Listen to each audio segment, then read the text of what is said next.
Pasukan Part 2. What's up guys? Pangalawang video na natin to sa YouTube.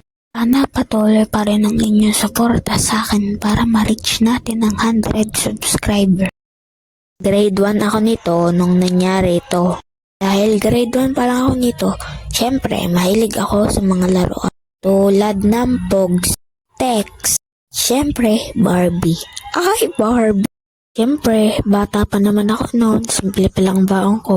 Handa ko pa nga ang mga baong ko noon mga 20, 10, 5. Kanya tuwing lunch ako'y tumatakas para lang makabili ng mga tanda. Yung gagawa ka lang ng bangka gamit ang papel. Syempre, ang kakailanganin mo dyan, papel at ballpen or lapis. At ang ikakalabasan ay ito. Sa siyang maliit na bangka na puti. Tapos didesignan mo na lang siya ng kung ano-anong maisipan mo. Alik sa kwento. So ay na nga activity na namin noon at English teacher na namin ito. Okay class. Mag-aaralan natin ang... Oo nga pala, gusto ko nga pala ipakilala sa inyo ang sponsor ng bidyong ito. At ito ay Honkai Star Rail, nga game cross-platform. At pwede mo itong laruin sa iyong PC, mobile phone at PS5. Isa itong open world at experience na kung saan gahanap ka ng treasure chest, nagsasolve ka ng puzzles, at marami pang iba. Meron itong 32 open character, pwede mong gamitin, backstory, and charm. Ang Honkai Star Rail ay may bago ng labas na character na Sunny. Isa siyang cute na babae nang gumagalaw ng kanya. At isa siyang ingrooported na tinginan na kung saan nagre-restore siya ng health na makakaano niya. Nag-aana rin siya ng attack at energy sa kanyang mga teammates. Nandyan na rin sila ngayon ng version 1.0 kung saan magagamit mo ng 5 star. May experience pa na first time na character na si Hanya na Vertical 5 na nagre-restore ng skill points na makakakampi. Ang share nyo story ay meron na ring mga Pixie Store Garden Eye at may bagong member na rin na Stellaron Garden Eye available na sa version na ito. Login for 7 days to gain 10 free Star Rail special passes. Ano pang hinihintay mo? Download na! And use the link in the description. Putulin muna natin ang bidyong ito. Lunch break ito nung nangyari ito. Diba sabi ko tumatakas ako ng lunch break kaya ayun. Tanda ko pa nga ako ang pinakaunang nakapunta dun. Bili po. Ano yan bata? Isang plastic na Pogs please. La la la la la la. Ayos, may Pogs na ako, may panlalaban na ako sa mga kalaro ko. A few inches later. Ay, asa na ba si J1? Kanina pa namin siya inaantay Oo nga, kanina pa namin inaantay yan. Hoy mga pre. Ayaw, ito dyan di ako sinusunod. Di kasi, may binili na akong Pogs. Ito Tantanana. Sige, laban tayo after lunch.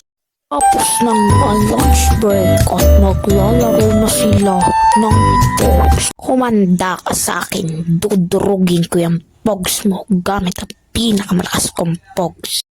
We, yabang mo baka mamaya nga iyo ang matalo ko.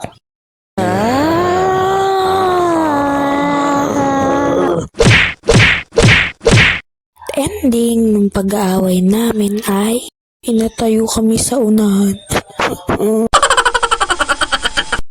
Hoy, kayong apat dyan! Ba't kalilikot nyo kanina? Ikaw, Elibane! Ikaw lang nag-iisang babae diyan. Napakatalandi mo talaga.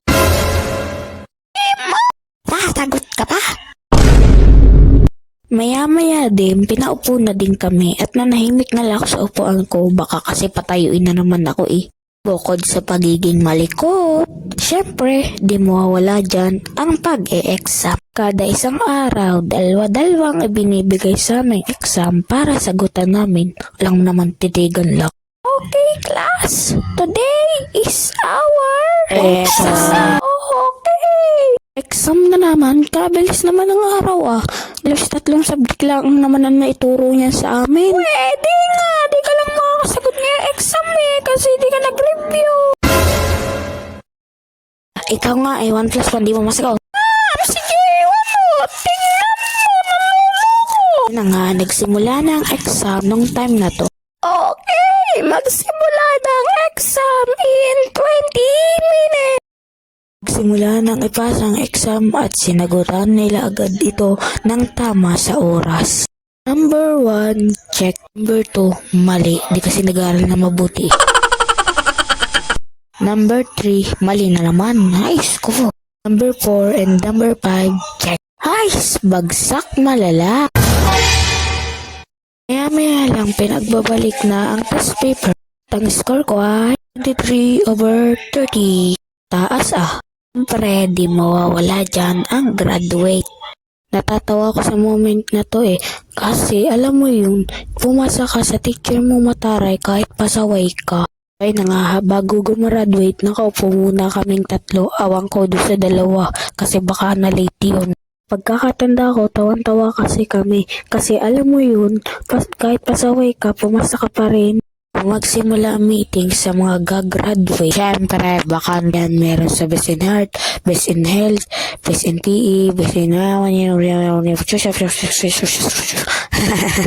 after grade 1. Habang kaming magtropa ay nag-uusap, may biglang Ano ba din ang problema mo? Bakit po ba inaagaw ang aking laruan? Ba't ba ako sinisisi mo?